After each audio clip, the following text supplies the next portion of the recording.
This is part 3 of the Rockefeller saga. If you missed part 1, go back and watch it. Rockefeller thought he owned the railroads, but the Commodore didn't like losing. He called his sworn enemy, Tom Scott. Scott controlled the Pennsylvania Railroad, the only other way to the ocean. They hated each other, but they hated Rockefeller more. Together, they owned every inch of track leaving Cleveland. They tripled Rockefeller's shipping rates overnight.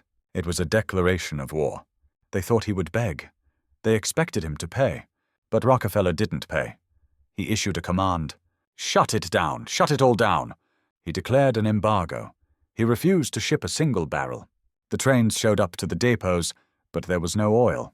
Vanderbilt's trains ran empty. He started bleeding cash again. Rockefeller starved them. It was a siege. He used the boycott to stall them, but he needed a permanent kill. While the trains sat empty, Rockefeller worked in secret. He looked at the small pipes used for short distances. He asked, why not build a massive artery to the ocean? His engineers said it was impossible. The pressure will blow it up. Rockefeller said, do it. He risked his entire fortune on the pipeline. They worked day and night in total secrecy. Vanderbilt laughed. It's a fairy tale. But mile by mile the pipe grew. It was a massive vein of iron. Then, the day of testing came. Rockefeller turned the valve. A rumble shaking the ground. Oil began to flow. It traveled to New York without a single train. Rockefeller had bypassed the monopoly.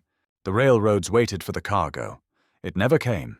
If you're not following the wise way forward, you won't see the crash in part 4.